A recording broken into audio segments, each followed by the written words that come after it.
Master Jet ask lang po if kapag nag-reloan sa GSIS MPL at may arrears, madideduct po ba sa net proceeds ang arrears? Okay, direct answer natin dyan is yes. Pero, yes, madideduct sa proceeds ang arrears, pero hindi po siya dagdag deduction. Kasi ganito po, yung arrears po ng isang loan ay included na doon sa nakikita ninyo na outstanding balance ng loan. Kung may arrears ka na 10,000, tapos yung outstanding balance mo ay 60,000, included na doon sa 60 yung 10,000. So, kapag nag-reloan ka, ang ibabawas from your loan ay ito pong outstanding balance na 60, kung saan included na yung 10 na arrears.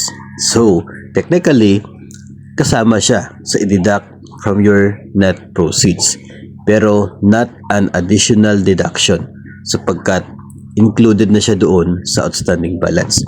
Yung iba kasi iniisip na kung maglo-loan ka, magre-renew, kung may arrears ka na 10,000 at meron kang outstanding na 60, baka 70,000 yung i-deduct kasi outstanding na 60 plus yung arrears pa na sinasabing babayaran mo yung arrears.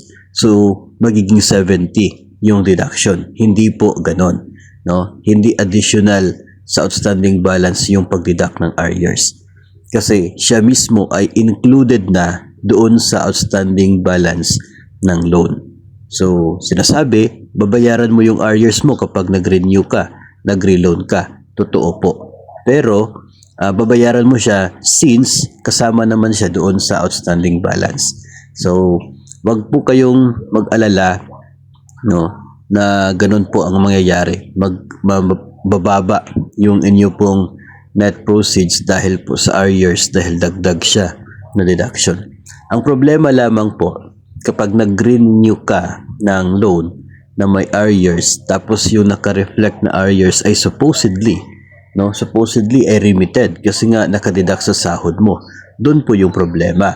Kasi nakadeduct sa sahod mo, hindi pa na-remit, tapos ni-renew mo.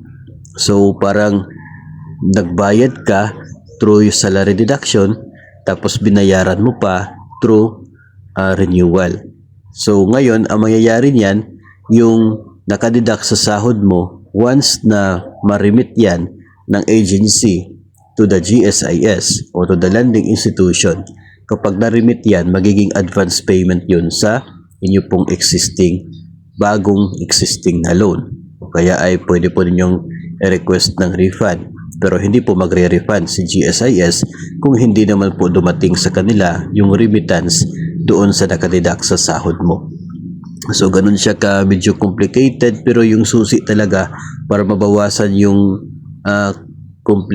complexity, no, ng scenario na yon, dapat on time talaga yung remittance para yung makikita ng mga borrower ay updated na balanse ng utang.